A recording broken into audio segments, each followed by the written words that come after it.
today we are very fortunate. We have a guest appearance, a guest star, helping us deliver to you a great volley lesson. Yes, this is Josh, and he is a professional. I'm Josh. Am I professional? This is proper Josh. Oh, this is proper Josh, professional Josh, a ATP ranked doubles tennis player. If I was 75 kilos, I reckon it could be me. Yes, so we are going to be picking Josh's brain to get his best 3 doubles tip. Let's do it. So let's jump straight in. Number 1, what is the most important thing that everybody watching needs to know about playing proper professional doubles? Sure, so I'd say the first sort of tip that I would give as a service partner, we call service partner, I'm at the net and my partner's at the back, obviously. Cool, yeah. So I'd say the first sort of tip we would go for would be following the ball, so following my partner's serve. So let's say, as an example, my partner decides to serve down the tee. I'm going to follow the ball towards the tee with my positioning so that I actually cover more of the court, which makes it a lot tougher as a returner to pass me. Vice versa, if my partner was to serve wide, I'm going to follow it wide to cover the line, cover more of the court, and just make it tougher as a returner. So, relatively simple. Yeah. And this is what we at PH Tennis really want you guys at home to understand, is that the best doubles players out there, the best tennis players in general, just do simple things very, very well. Yeah. So we were talking off camera just before, and Josh was saying about how often he reps these things, and your exact words were, it can get a bit boring, but you've just got to do it over and over and over. Yeah. So something as simple as following your partner's serve, people might go, oh, okay, that's done. Yeah. But actually it's, no, you've got to do it and do it It's and do just so it. important, especially when it gets to the big moments, big points. If you sort of know what you're doing, you're clear with where you're moving. And again, it's all about percentage play and making sure that it's tough for the opponent, tough for the returner. And I'm just putting myself in an annoying position, basically. That's absolutely fantastic. Right, we're going to show you some examples of Josh taking us through this then.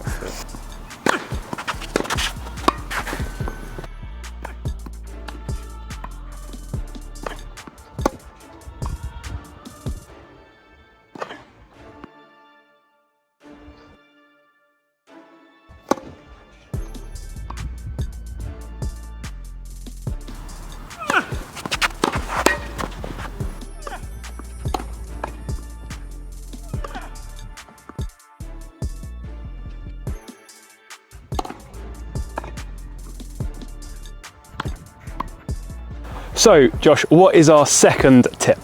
So a second tip that I think is kind of really simple but really useful is just a general rule, is when you're playing, whether it's finishing volleys, whether you're just sort of in the wall position and you're just going back solid, I would say when the ball is pretty close to you, I would always look to go cross court.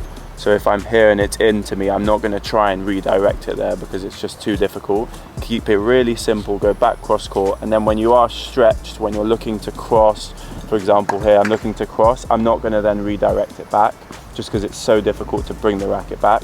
So I would then open the racket and just go the other way. Same with the backhand, if I'm close, I'm going to go cross, and if I have to stretch, I'll open the racket and just sort of let it go that way. So do you think there's an issue with it becoming obvious what you're going to do and people then reading it and knowing and therefore not being as effective? Good question. I think that the key with it is that I'm going to be so effective doing that it doesn't really matter where they are. It doesn't really matter where they are. So if I know what I'm doing, again, it's all sort of like statistic based. So if I know what I'm doing, I know where that volley's going, I'll hit it well enough to beat them. Doesn't really matter if they know where it's going, because it's all about the quality of my stuff. And do you think because you already know, that therefore makes the skill kind of easier to practice and easier to execute because there's no choice? You're not choosing where to go. For sure, it's just simple in your mind. It's stuff you can just practice with your partner. You can be fed balls and just repeat.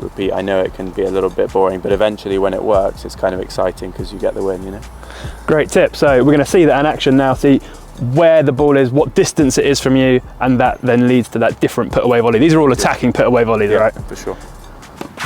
That always goes back behind. So anything close,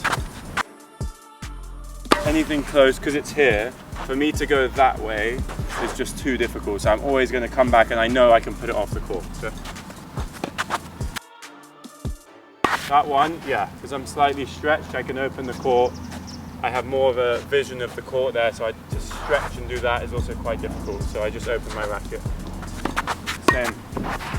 An easy put away, I just have to open my body a little bit. Back behind. Back behind again, short. Open. Nice. And obviously the one where I'm going this way, I'm thinking less pace. I'm just trying to guide it away from the court. This one, when it's sort of high, unless I'm going a short volley, I can actually put some pace on it and get it off the court.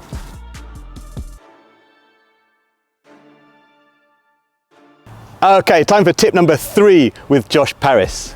So this is an interesting one. I would say basically, so as a service partner, we're always looking for little things to kind of be able to put away the volleys a bit easier and a bit with a bit more, just a bit more ease generally. What I would say, so one volley that I've really improved on and I think's really helped me in my game is when I'm sort of standing, I'm on the ad side, for example, here, and I get a high-ish volley that's up here that's kind of a pain as a player. You don't really know where to go with it, you don't know whether to go back behind, cross-court, you've got the other player who's at the net, who's kind of there. Basically what I'll do is I'm going to use the pace, I'm just going to redirect it as an angle cross-court. I know that sounds a little bit tricky, but actually when you practice it, it becomes a really, really good and important shot. That's not actually that difficult once you've mastered it. I mean, yeah, a high backhand volley to me strikes fear, and I'm sure it will do for most club players and most sort of lower level players, that high backhand volley, because if as soon as you're trying to punch it away or get anything on it, so you're saying we're just sort of redirecting, taking the heat off it. Exactly, you redirect it, doesn't matter what pace it is, you're using whatever pace you get to sort of take it off and angle it away, and it actually takes away the baseline player, takes away the net player, which kind of also, you probably think he might get there, but actually, or they might get there, you're able to sort of neutralize everyone. So we'll show you sort of with this. Well, this could be a game changer for me. Yeah. So let's see if it works for me. Let's do it. Yeah. Come on, Joe. But it's like I could add a bit more, but still, even that, I put nothing on it. Yeah. Still tough to get, no?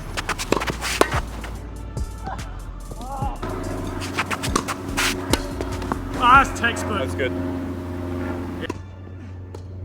That's textbook. Oh, shot.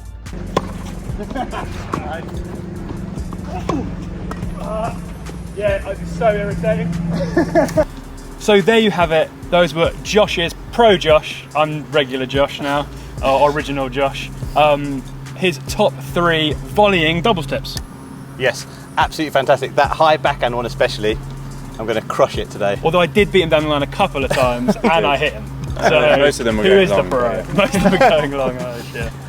The big takeaway for me and what we'd like to share with all you guys watching is these are relatively simple concepts, but one of the key things what Josh kept saying was repetition, repetition, repetition. These need to become, especially when you're playing doubles, I presume there's not much time to be thinking about stuff.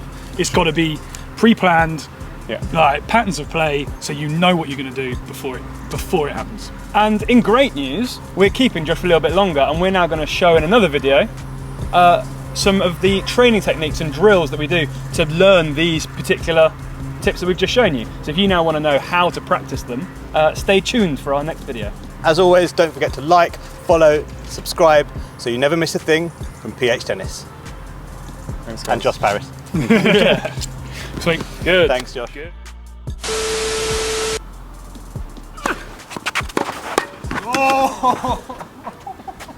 He's really whacking, huh? You need to get that on camera, that one. You can add that one in.